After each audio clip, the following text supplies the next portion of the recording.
speaker. And our first speaker is an award-winning artificial intelligence innovator.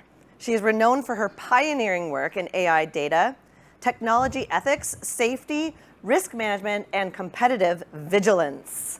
She was the first data activist in residence at the University of Virginia's School of Data Science and holds the esteemed title of Professor of Practice in Data Science. You might be asking yourself, what's a professor in practice? Because I did. So then I went to my friend ChatGPT and asked, and it said, a professor of practice in data science is a highly experienced professional appointed by a university to bring real-world industry knowledge into the academic environment. Unlike traditional tenure-track professionals professors who often focus on theoretical research, professors of practice emphasize applied learning, industry collaboration, and professional mentorship. Their appointment signals a university's commitment in preparing students for the workforce with hands-on industry-aligned education. Does that sound about right? Okay, perfect. It gets better. The resume gets better. I mean, and this is not even including the middle paragraphs. I had to jump to the end because get this. Renee is also a criminologist, a criminal psychologist, a terrorism expert, a therapeutic jurisprudence, and substance abuse and rehabilitation specialist. I mean, come on. Please join me in welcoming this top 100 woman in AI ethics, Renee Cummings. Welcome. Thank you very much. Well, good morning, everyone. Good morning. Good morning. Let me say it's an absolute honor and a pleasure to be with you. The morning is already off to a spectacular start. Frenzy, thank you so much for including me in the program. And Susanna, thank you so much for all the laughs because you got the morning off to a truly fantastic start. So I am going to deliver a keynote that is going to also be a PowerPoint presentation. And what we wanted to discuss today was how do we ensure human remains in the technology of artificial intelligence? How do we ensure we do this thing in a way that is human-centered, human-centric, and focusing always on humanity? So, move this. Human by design, creating a future where AI works for all. When we think about artificial intelligence, what we're realizing is that AI is now the geopolitical game changer.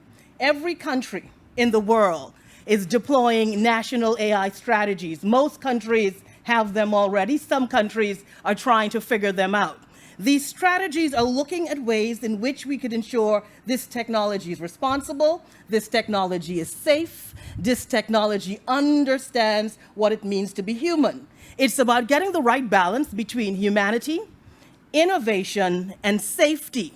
What we're also seeing with this technology is the world is coming to realize that this technology is just not a scientific technology.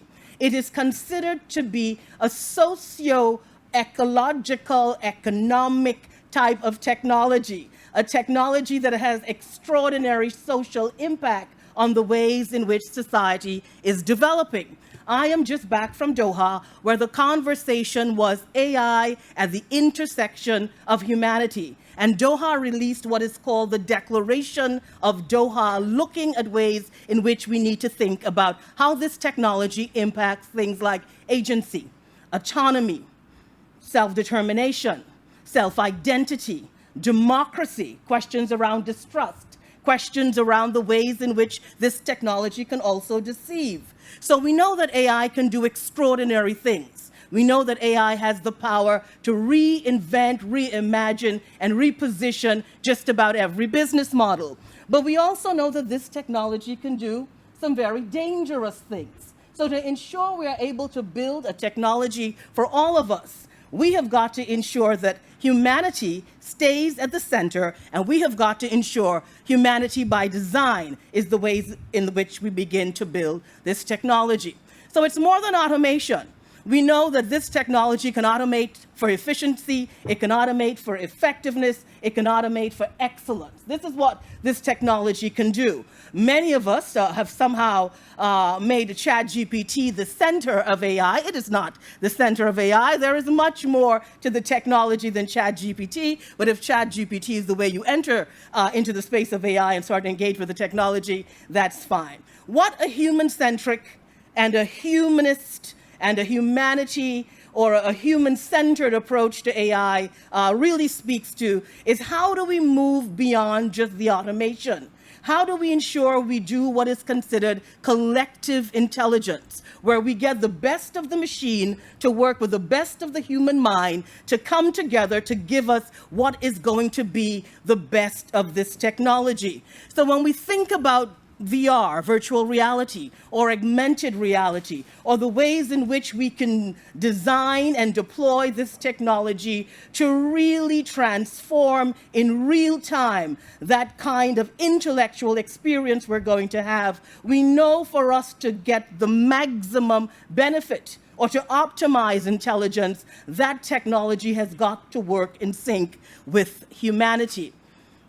One of the most critical aspects of bringing a human lens to this technology would be the question of intersectionality, because this technology intersects with everything: race, gender, religion, geography, just about every intersection from the economy.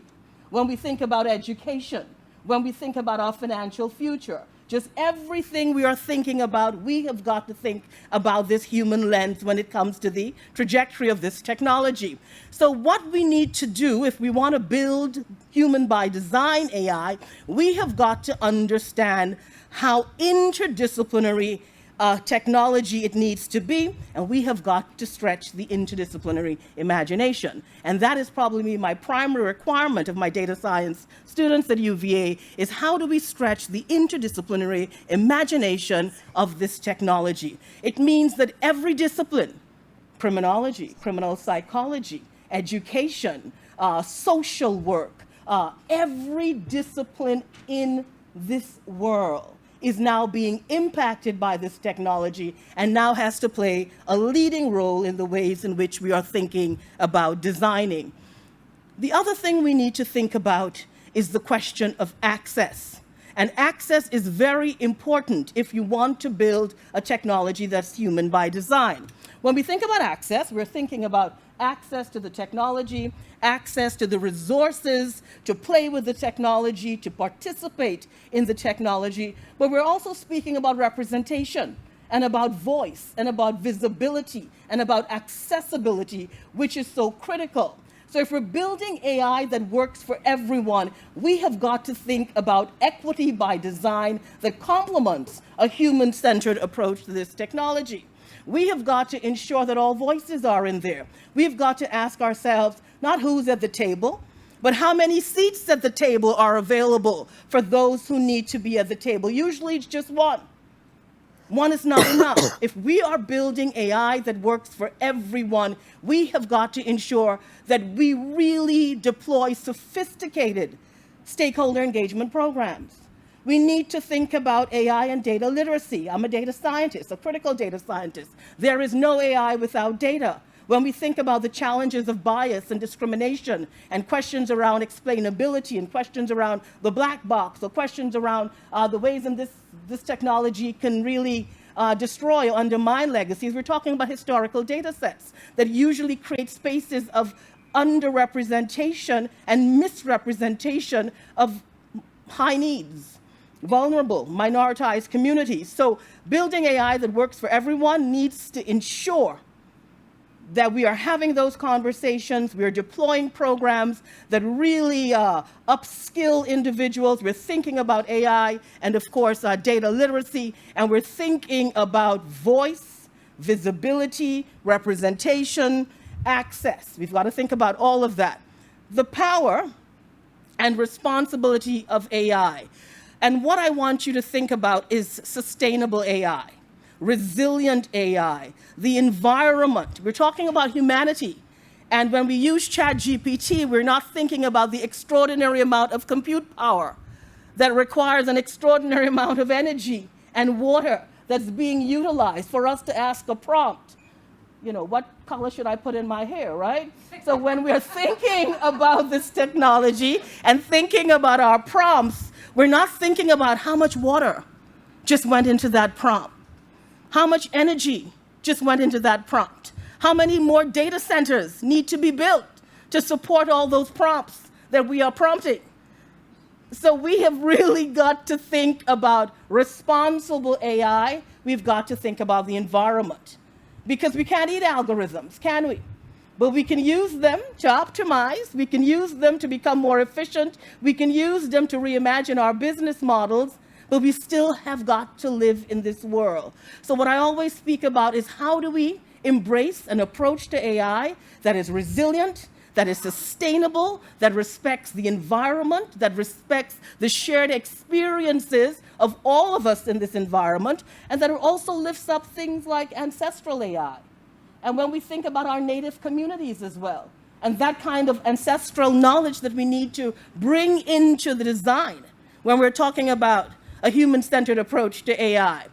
This image looks at the ways in which we can optimize. When we think about manufacturing, when we think about anything that had an assembly line could now be optimized by AI. When we think about precision agriculture, when we think about education and entertainment, this is about optimization. What this image does not show us is weaponization, the ways in which the technology can be weaponized against particular groups. And if we're talking about a human-centered approach, we're talking about equity, and we're talking about ensuring that we do not create wider gaps when it comes to the digital divide, but we're able to use this technology to close those gaps. And how do we close those gaps? Again, by access. Who has access to the technology? Who can play with the technology? How are we sharing those resources? We know that for there to be public trust, there must be public confidence, and when we combine public confidence and public trust, then what we get is legitimacy. And what we are realizing is that for many communities, this technology is not really seen yet as something legitimate. And we have got to ensure if we are making decisions with this technology, and we know that AI is being used for high-stakes decisions, then we have got to ensure that we are building trust into our systems. When we think about children, and we think about online safety, and we think about ways in which children are interacting with this technology, when we see there have been suicides actually linked to social platforms, we have got to ask ourselves, how are we adopting this technology? And of course, diversity and equity and inclusion, self-identity, self-determination, representation, these are all critical to ensure that this technology is adopted in real time, and this technology is adopted in ways that do not undermine due process, that do not undermine justice. I'm a criminologist by training, and it is my work in criminology that brought me into AI. In criminology, we've been using algorithms for over 30 years, and we've been using those algorithms to decide on sentencing, public safety, recidivism rates. And what we need to understand is that AI, an algorithm, has the ability to undermine your agency and your autonomy in real time. So although it can do really spectacular things, it can be weaponized against us in very dangerous ways. So for us to have collective progress, it means we've got to put the human in the center. Equity and fairness combine to create due process. Any technology that's able to undermine due process is a technology that's not putting humans at the center. So for us to do that, we need to be in spaces like these, where we're lifting up responsible AI governance. And responsible AI governance says whatever we are doing, it needs to be accountable, it needs to be transparent, it needs to be explainable. We need to understand what's happening in the black box. We need to think about questions around privacy and security. We need to understand that this technology in real time could really discriminate at speed and at a scale that we cannot pull back. So we need spaces like these to lift up responsible AI governance. And we've also got to understand we need to lead with purpose. We are all leaders in the AI space. We all have a responsibility to think about the requisite level of due diligence that is required, questions around duty of care, questions around how do we ensure when we are building this technology and we're deploying this technology, we're thinking about compliance, and we're thinking about regulations, and we're thinking about governance, and we're thinking about children, which is so very important when we think about a human-centered approach and the ways in which we are leading. When we think about AI, it's all of us, a part of the future. An algorithm has the ability to deploy a legacy. When we think about that legacy can create access, it can deny access. That legacy can create more resources, it can deny resources. So what do we need to do? We need to build a human-centered, a human-centric, a technology that's human by design, a technology that lifts up human rights, and we need to build that AI that works for all of us. So what we need is a responsible and ethical and a safe approach to the technology. And we all appreciate, because we're all engaging with this technology. I'm an innovator of the technology. I spend a lot of time with companies and, of course, organizations and agencies who are doing really spectacular work with AI. AI has a way in which it can really transform this world for the better of humanity. Unfortunately, AI just got a head start in front of humanity, and we have got to play catch up at this moment. And how do we do that? We think about questions around equity, we think about questions around legacy, and you ask yourself, how will I participate in the future of AI? How will we all ensure that we shape AI for future generations? And it is really critical, because one of the things that I'm going to leave you with, because this is going to be my final word, and I always say this, we do not ever want to get to the point where we need to build an algorithm to teach us what it means to be human again. And with that, I thank you.